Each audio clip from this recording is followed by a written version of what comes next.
Today, we're taking a look at King of Indecision from Analog Game Studios, available on Kickstarter September 2019. I'm Mark Maya, welcome to Board Game Coffee. This just in. King of Indecision's been nominated for a Canadian Game Design Award, and that's big news. Really big news. Now, back to our preview.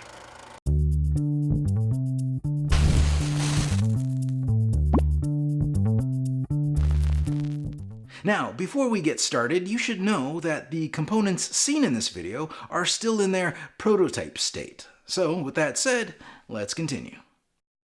King of Indecision is a 2 to 5 player competitive game where you're trying to please a man who can't seem to make up his mind as to what it is he actually wants. Ha! Story of my life.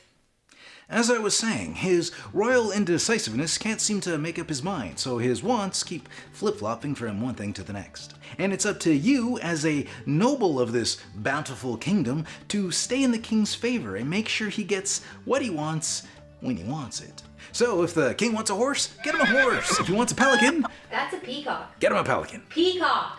Or maybe he wants gold, spices, or silk. Whatever it is, just get it for him. And make sure when you do, you offer up more than everyone else, because that's where the points be. But how do you do that exactly? How does one ever satisfy the needs of an overindulgent, indecisive man-child? Dress him up in a superhero t-shirt and stand him up in front of a camera? You're done. Or maybe you could... Oh, you're done. Anyway, to please His Royal Highness, you're going to want to gather up whatever it is he's currently interested in. Clearly indicated here on this card. So although he might be indecisive, his communication skills are on point.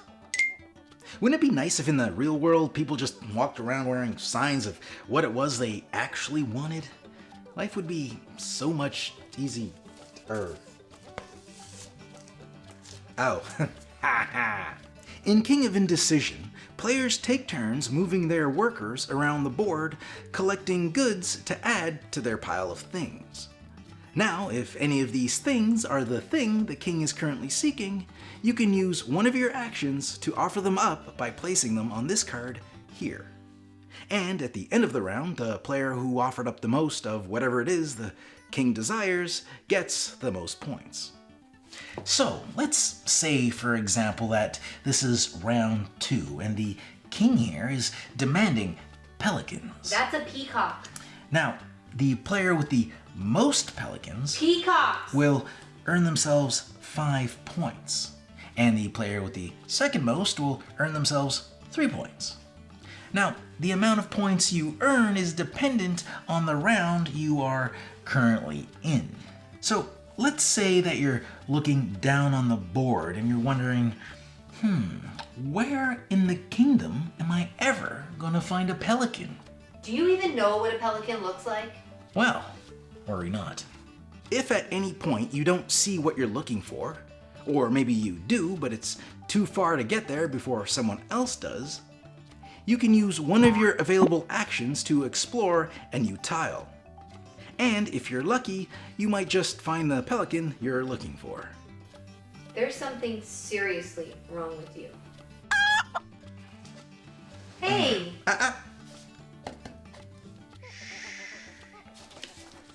Now, when you first sit down to King of Indecision, you only start off with one worker and 3 actions that you can take per turn.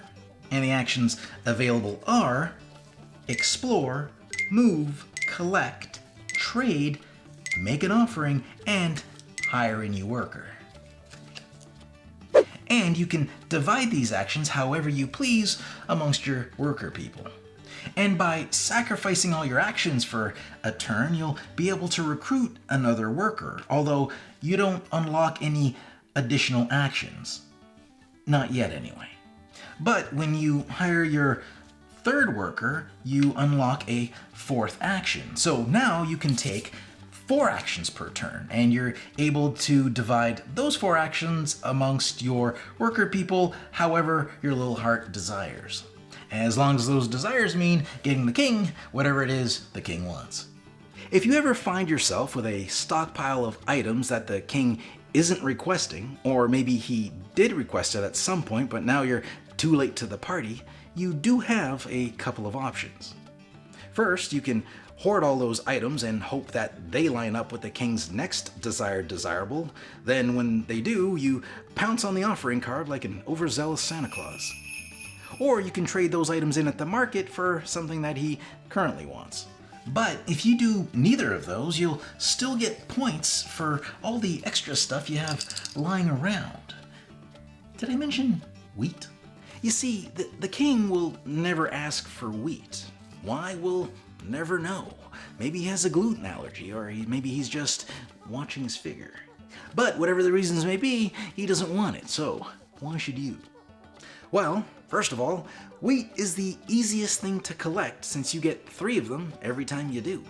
And although the king may not be interested in this abundant grain, everyone else is. So it's great for trading in at the market. And, want it or not, wheat is still worth points at the end of the game. Now, with all this gathering and collecting going on, things are bound to run out, right? Well, yes, but only temporarily. You see, at the end of each round, you flip one of these cards, and when you do, you'll either turn up one of the king's demands, or an item card that will restock all the spaces that contain that item. The game ends when you reveal the Endgame Card. At this point, you tally up your points and determine the winner. And that's King of Indecision. Now, if this sounds like something you would be interested in, check them out on Kickstarter, September 2019. Thanks for joining us. If you like this video and you want to see more, subscribe to our channel. It's the best way to keep up to date with everything we do here at Board Game Coffee. But if you want to see more right now, we got plenty of videos to choose from. And if that's not enough, follow us on Instagram, Facebook, and Twitter. I'm Mark Maya, and this is Board Game Coffee. And remember, have fun, keep gaming, be social. See you next week.